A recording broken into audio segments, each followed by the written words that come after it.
Hey, Bloodworth here. This segment is cut out from the Easy Allies podcast, which we record every week.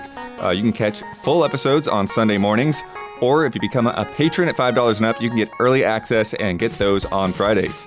Thank you and enjoy. It's time for both of you to tell us about Final Fantasy VII Rebirth. No spoilers. I've done burned an hour on this podcast already talking about Nintendo, so no spoilers. Don't get into the spoilers. Can we talk about Queen's Blood for an hour? Not quite. No. I don't want to, Isla and I always joke about, we always joke about the movie Parasite. How before that came out, it was like quoted as the best movie ever made, blah, blah, blah. The hype was like too much. And then we saw it and we were like, it was good. It was great, but like not the best movie ever made, like they were saying. So like hype can be kind of dangerous. But Final Fantasy VII Rebirth is like love to my soul. It's just the reason I'm on this planet right now is to be able to play and share the love and hype for video games like Final Fantasy VII Rebirth. This is the reason to be alive in 2024, straight up. Take it away, Damiani, Mr. Reviewer. I just cannot state how massive this damn game is. Like, I just could not believe how much stuff I was coming across in this game. I was like, as I was getting further along, like, surely we were gonna like hit a stretch now where things are just gonna kind of like more be like a beeline. Like we're gonna start like getting some like focus here, and like not that it like needs the focus. Like they had to run out of like money or budget or some reason this train's gonna end. It's gonna get back to like when I'm like what like I think it's gonna go. It's like nah, we got more. We want mini games. Like I can't lost count of how many mini games were in there. I'm like. But what the hell? This is a mini game. This quest is a mini game. That's a mini game. It's like someone's like, I don't want fetch quest. So like, yo, you don't want fetch quest in your side quest? Here are mini games for every quest. Yeah, dude. I was like, what? Why do you keep doing this? Yeah, this is the quadruple A. It's like Jesus. And like the best thing about it is that yes, you can skip all of this stuff if you don't want to do it. There is always a path through the larger open environments if you just want to stick to a story focused playthrough if that really suits you. But I was just finding so much meaningful stuff, not just like rewards, but like the activity itself being fun or enjoyable, and sometimes the story tacked onto it as well. That's why I said in the review, the Proto Relic quest line, there are some parts of it in some of the areas because it's a recurring quest line that keeps coming back that like starts fleshing out certain characters, events, stuff from the first game gets like fleshed out through that. And it's like, dude, like you put that there and that, I mean, it's sick that I did this, but it's like tell people to do this. Like they're going to miss out on that stuff. That's like sick that I got that development there. And obviously like the ultimate payoff for it, like, do it. There's so many things I want to talk to you about that I still can't talk to you about. And it's like, what? Like, I just want to like see other human beings. Like we have these reviews out there now. I just want to see other human beings play some of these parts. There's shit in here and I'm like, please, I just want to see someone else experience this part so I could like see their face when it happens. I'm like, please. Damiani's beat it like let's get to that point. Let's hurry up. Damiani's beat it twice and I'm like almost done, but it's been nice because I've been able to be like anytime I not beat it twice. Okay, you're almost there. You probably lapped me. But anytime I get to a hype part, I'm just like, dude, Damiani, dude, this part is like. I was very happy to see Huber message me about parts. I'm like, yes, I knew he was going to message me about that. I knew he was going to message me about that. Yeah, and this, like, we're telling you, we're not even talking about spoilers because, like, we don't even need to get into spoiler stuff for, like, this amount of, like, enjoyment and good stuff. Like, this is without even talking about that stuff. Yeah. Like, that's, like, a whole other layer that we'll get to someday to talk about that because most of the people who get to play through this, like, it took me over 100 hours and I didn't finish every single thing. There's some things I did not get to finish yet that I will still be working on. And it's like, okay. And because I know how many people are going to be like really into playing so much of the stuff in this game, the side quests, the mini games, that they're probably also going to take that long. Definitely. So it's like, holy crap. I get anxiety yeah. if in will, any game, Damiani, Yep. if I have side quests or stuff to do, I cannot move on with the main quest until I close those out. Damiani, I know you said it was limited, Yeah. but one of the things I do really like that I didn't know was in this game until your review is this stuff where like you have these traversal mechanics, like Red 13 running up walls and the grappling stuff, and I was about to talk like that was my next like point.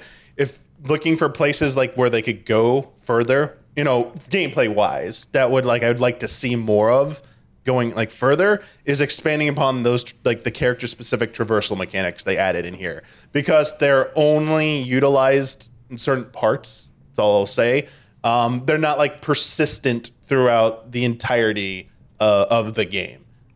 So maybe if they could craft the world in a way that they're utilized a little bit more frequently and more consistently, that would be like that would just be mind-boggling, because I mean this world is so big, and I mean they said it in they've already said it themselves.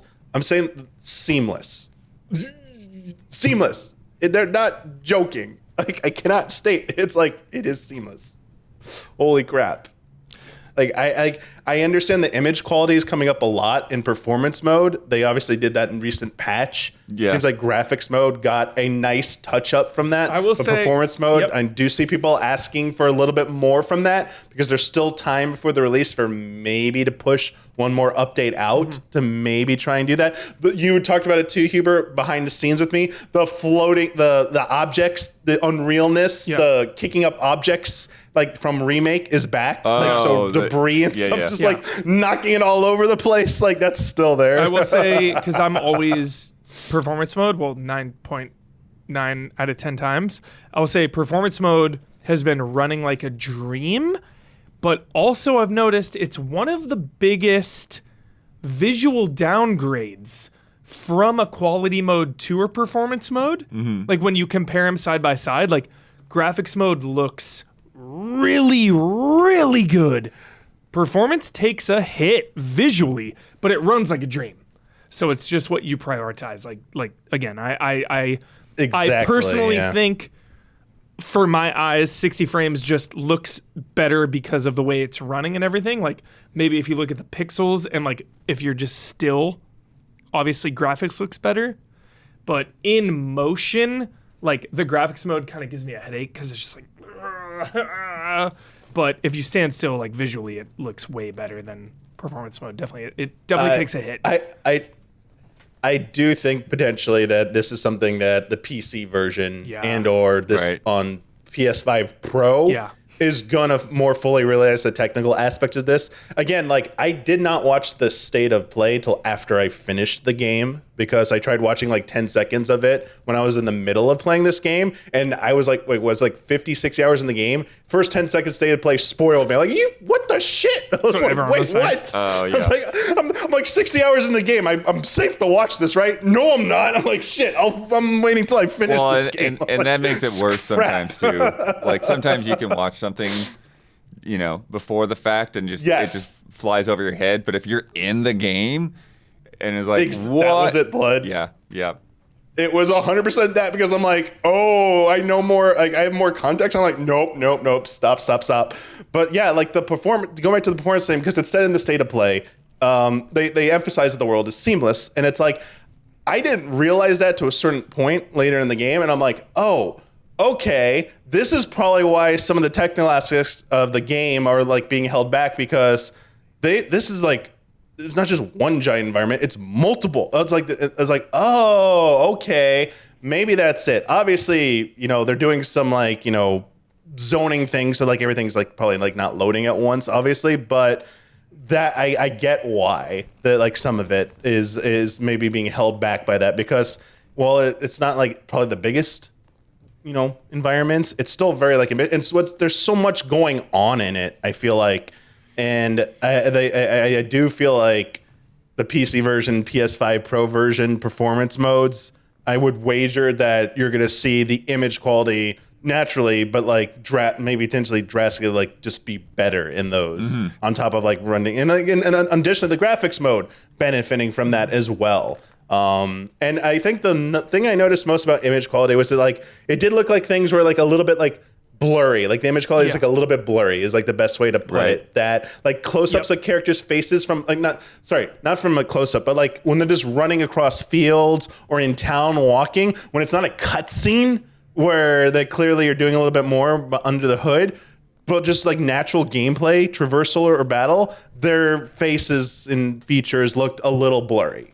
And that's what I could tell. There were some moments where I walked up to a texture, wasn't a door, but there was one early on where I like walked up to some like, I walked up to something and I was like, I don't think they loaded the texture for that object. I don't think it's there. Yeah. But like, this is very early, so maybe they will fix this. So it's okay. I think it's okay for now. Queen's Blood is one of the greatest mini games in video game history. Please be excited for Queen's Blood. Fort Condor's dethroned. Okay.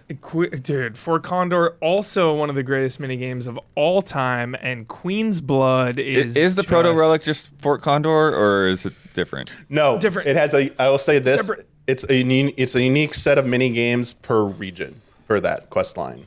Please be excited for Queen's Blood. I'm definitely doing a video on some Queen's Blood strats if you need them. Okay. It's the best. As someone who is just obsessed with card games, first up, card games 10 out of 10. Gwent has been the gold standard for so long. You go back and, I mean, you could maybe say the same thing about Queen's Blood in like a year or so. Like, Gwent definitely has a pretty soft meta where you can really take advantage of it. You know, the decoys and the spies, GG. But Queen's Blood definitely took the best elements of Gwent and not only has a complex card game that you can get invested in for the whole duration of Final Fantasy VII. You can always go back to Queen's Blood. There's just so many variety in the cards. And you know the missions surrounding that, it's very amazing, and I encourage everyone to dive in to Queen's Blood. Don't skip it. Don't skip it is what I'm saying. I will add on to that so much fun. By saying another tease about it beyond gameplay. That quest line narratively goes places. So Nice. I mean, if it's Final Fantasy, like, it's going places. I just want to say this. I just want to say this. I just want to say Isla bait. Okay. Whatever you want to interpret that to be. Whatever that means. Where I was trying to mention something to Isla, and she was like, Damiani, what are you doing? And I was like, what? Are you going to make me play this game? I'm like, now. And I'm like, okay. Nice. Anything else that you want to get into when we're in our non-spoiler territory? It is fucking incredible. Excuse my language. Seriously, this is the reason to be alive. I'm not kidding. This game is amazing. Everything about it, I say, like most things, you know, it's about the journey, not the destination. Like, settle in. There's going to be, anytime a huge game comes out like this, there's this huge rush and arms race to, you know, get through it, burn through it, make some videos about it, whatever. And I say, you know, take your time, get invested, especially considering the first one was Midgar and now we're let loose to explore this world and to partake in the multitude of mini games. It really encourages you to take a knee and take your time and to invest not only in the scope of it, but in the intimacy of the party. So just there's no rush. Take your time and enjoy the ride. Obviously, we've got Damiani's taking the review, but we should talk about that a little bit too. The party stuff, like the synergies and the